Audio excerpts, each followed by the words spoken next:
Good evening, ladies and gentlemen, and welcome to Crime Circus. My name is Drip Drop, and I'll be your host as always. In tonight's feature presentation, we're taking a special trip to Kentucky. And Kentucky's the bluegrass state, even though bluegrass is actually green. Anyways, in Kentucky, there's this small city known as Edgewood. It's a suburb of Covington, which is just across the river from Cincinnati, Ohio. And that's where 17-year-old young teen mother, Paige Johnson, lived. She went missing on September 23rd, 2010. And that was the last time anybody ever saw her. She had her ears pierced, her navel pierced, and she even had one of those fancy tongue piercings too. It really was a massive search effort to find this missing girl.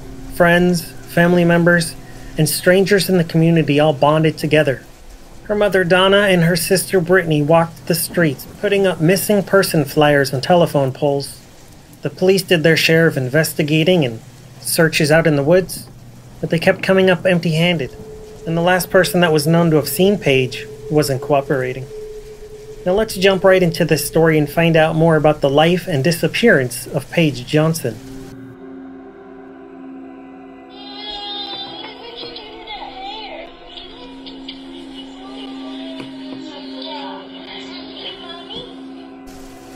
The year was 2010, and what in the world was going on in the world? Well, a few things. Avatar 3D was in theaters and it was a blockbuster hit. Some fans of the movie reported suffering anxiety, severe depression, and experiencing suicidal thoughts because they wanted to experience the beauty of the alien world Pandora in real life. And in 2010, there were floods in Pakistan too. Anyways, this story is about 17-year-old Paige Johnson who went missing in 2010. She disappeared. And yeah, she was very petite. She was 5 foot 1 inch tall and only weighed 110 pounds. She was last seen with the 6 foot 5 inch tall giant Jacob Bumpass. He was 22 years old and fresh out of prison out on parole. And he looked like he was about 40. She simply walked out of her house, got into his car, went to a small house party, left with him, and was never seen again. At some point in the evening, Paige had sent a text message to her sister Brittany. It said, "Girl, call me now. I need to talk to you ASAP." And she had texted that from a flip phone, so it wasn't exactly easy to send. Must have been very important. Unfortunately, that was the last time anybody had ever heard from Paige. Her sister was never able to contact her that night. Her friends, family, community, and complete strangers were left wondering, what in the world happened to Paige Johnson? Paige's mother had this to say when she found a photograph of Jacob Bumpass in her daughter's bedroom. He was just a friend because she had a boyfriend, but this older guy, he was in his 20s and he was hanging out with, 16, 17, 18, 19-year-olds. I didn't know him. I saw the picture and I seen him and it scared me because he just looked like a scary kind of person to me. He's really big and really tall. He looks really scary. Paige had a teenage boyfriend on that fateful night that she decided to hang out with the older guy, 22-year-old Jacob Bumpass. Her boyfriend was at home napping, and she decided to have a night out on the town with this convicted felon. Rumors aplenty had been passed around this small town, and multiple friends say that they had saw Paige passed out at a local house party, and that she was carried out to the car by Jacob and another young man. The only time that Jacob talked to authorities, he assured them that he dropped Paige off safely at 15th and Scott and she was alive. October 1st, 2010, the first news report announcing the search for Paige Johnson. Johnson had been missing for a week. We're very scared and we want her to come home. Johnson's family stapled flyers to light poles all over northern Kentucky. Then days later, a possible break. An acquaintance named Jacob Bumpass said that he dropped Johnson off at that location. But authorities say that his phone was not there, rather in Florence, where it pinged off a nearby tower. And then they say it pinged again at East Fork Lake State Park a few hours later. After telling those initial lies to investigators, Jacob refused to ever speak to the authorities again. Authorities and search teams canvassed the 10,000-acre state park. on foot, ATVs, and even horseback. But there wasn't a trace of Paige. She was nowhere to be found. They came up empty-handed, and she seemed to have just disappeared off the face of the earth without a trace.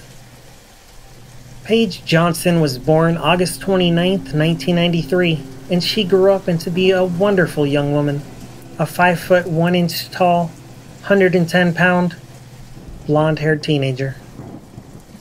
She had a mother, an older sister, a younger sister, and a younger brother as well, plus a lot of cousins that loved her.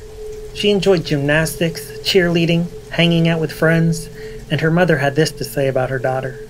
So spunky and fun and full of life. And everyone will tell you that knows her, like, if she was funny. Like, she always would make you laugh. She would, you know, she always had these sayings, these, like, like her own little voices. She would change her voice and say things, and it would make you laugh. She was always smiling, joking around, laughing. She had one of those real fun personalities that would light up the room when she walked in it. And everybody that met Paige wanted to be her friend. And she had a lot of friends. She was very likable. 2010 really was the end of a better, simpler time in this world. Back when flip phones were in and MySpace was still cool. Anyways, Paige got pregnant at only 15 years old, and she ended up dropping out of Simon Kenton High School in Kentucky to take care of her little baby girl Mackenzie, and she was adjusting to life as a teen mom. One of her friends is quoted as saying, "Paige was a social butterfly in school, always taking the time to talk to people and meet new friends. And she always had a smile on her face too." And Paige's older sister Brittany had this to say about her little sister. She was just a super down-to-earth, humble, fun-loving spirit, always down for an adventure.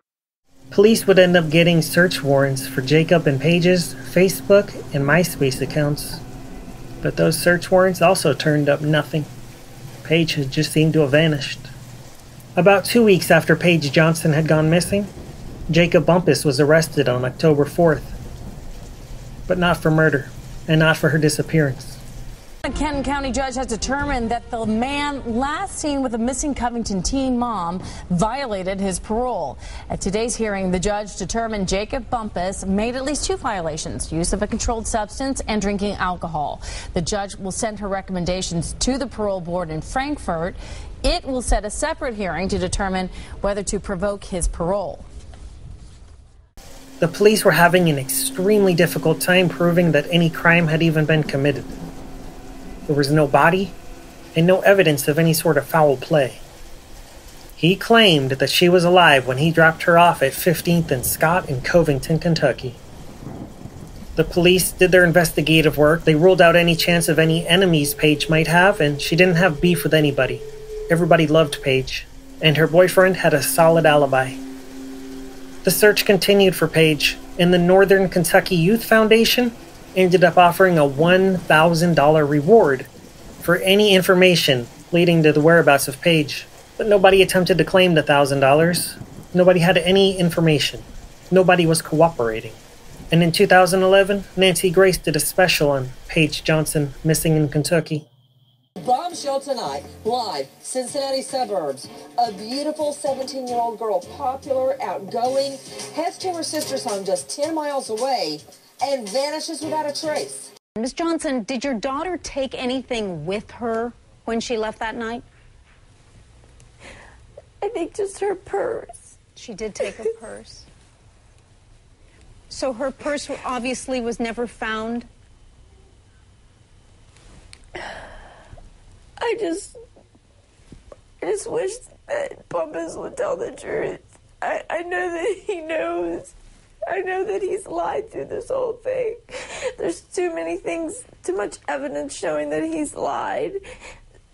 And I know he knows, and I wish he was watching right now. And he would have a heart and put it into our devastation. I mean, we're never gonna, the heartbreak's never gonna be over. I know that, but if he could just bring, some answers to us so that we could get her back. The search for Paige would continue for years, with her mother, father, sisters, and even her cousins making yearly news appearances, keeping the story alive in the community, and hoping somebody would come forward at some point, either the safe return of Paige or just information on what had happened to her. Because not knowing was even worse than knowing. They're delivering lots of cookies and a little of something else. We just wanted to brighten up, somebody else's Christmas and try to, give back a little. I really know what it feels like to be, down at Christmas time. So, because this is a very sad Christmas for me. This is the first Christmas they'll be without the 17-year-old who disappeared exactly 3 months ago tomorrow.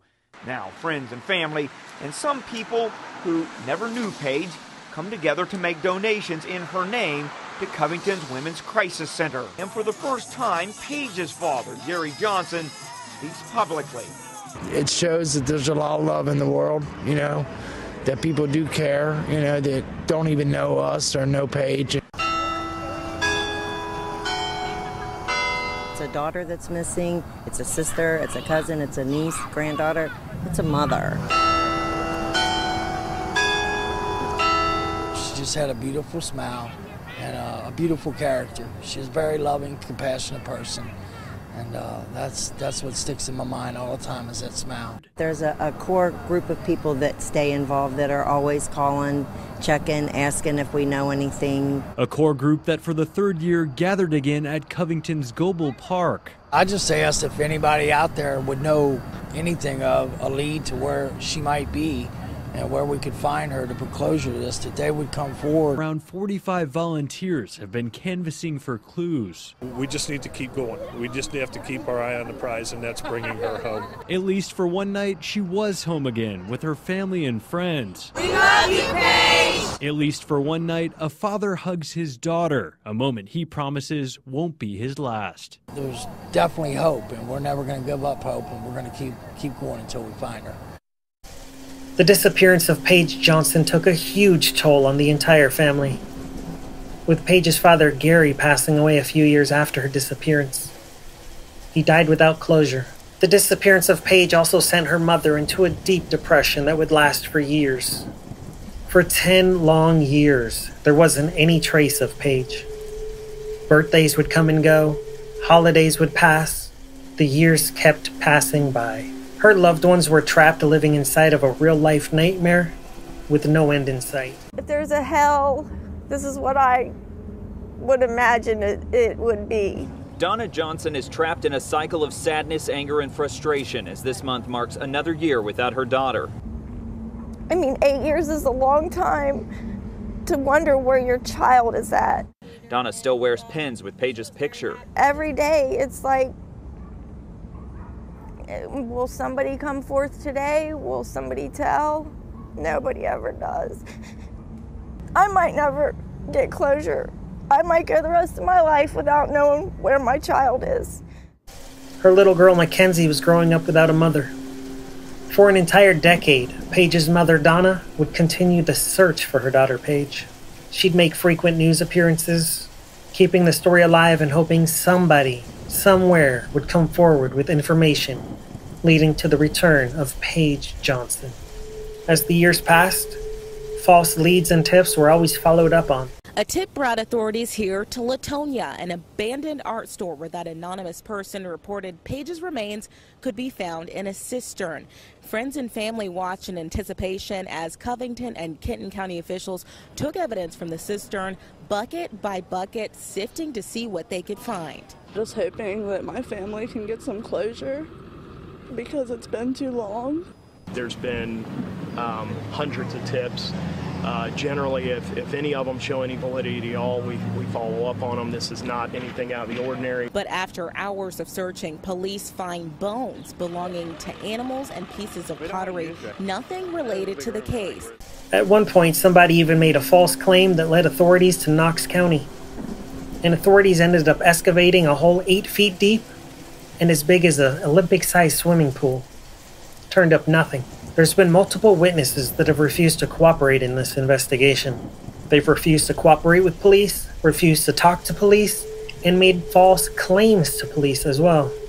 And in 2013, Ariel Castro was arrested for kidnapping 3 teenage girls. The 3 girls were freed from captivity after being locked inside of his house for an entire decade. However, Paige Johnson was not one of those teenagers.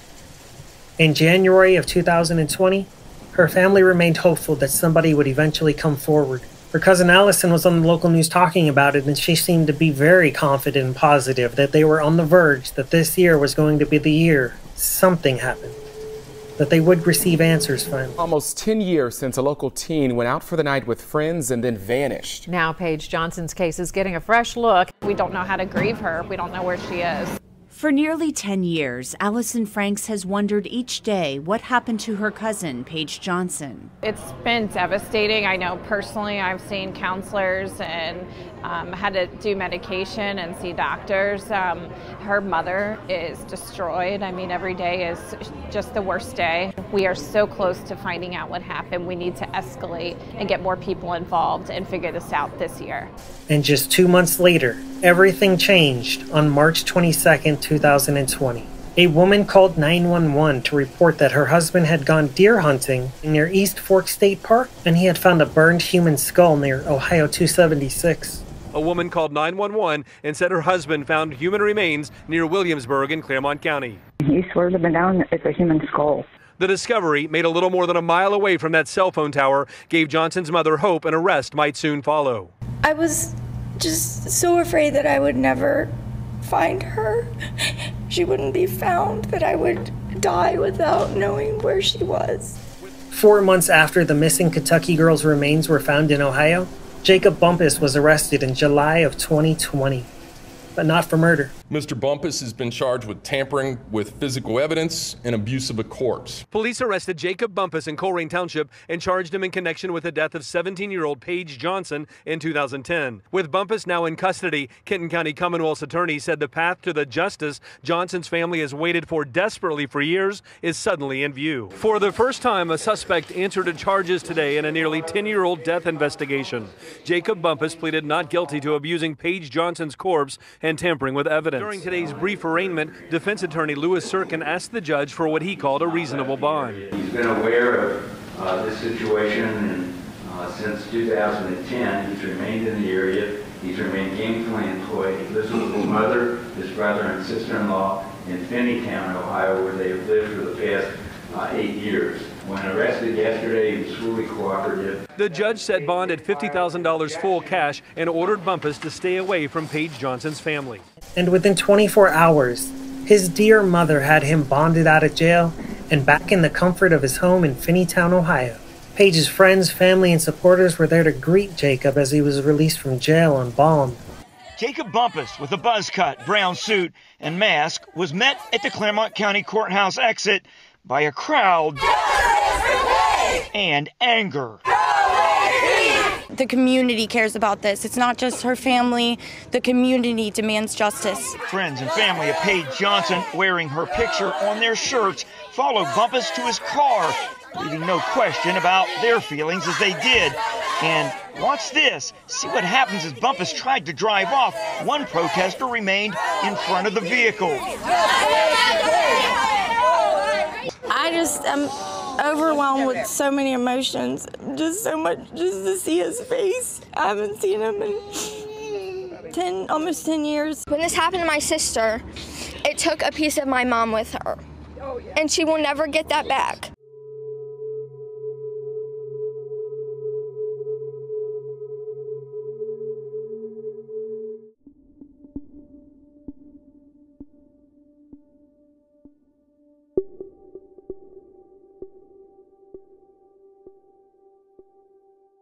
As of right now, in June of 2022, there's no further updates on this case. He still hasn't gone to court, he still hasn't gone to trial over these charges, and he's never been charged with murder. If there are any further updates on this case, I'll be sure to tell you right here at Crime Circus, because I know updates are important to you. Well, that's all I have for you this evening, ladies and gentlemen. Thank you all. Thank you so much for watching my very first true crime miniature documentary on Paige Johnson. I really do appreciate you taking the time to watch this presentation hosted by me. It means a lot. This was a special video for me to make, and it's been almost a year in the making. Back when I only had a few thousand subscribers, one of Paige's friends reached out to me. She asked me if I'd do a story about her friend Paige, and this has been on my mind for almost a year now. It's been a long time coming. I only had a few thousand subscribers back then, and now we're at about 100,000.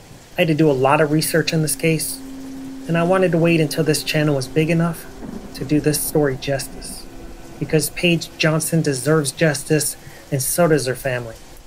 There's no doubt in my mind that Paige was a wonderfully amazing person, and her friend Brittany always brings sunshine, positivity, and good spirits to Crime Circus. And I appreciate that. A huge shout out to Paige Johnson.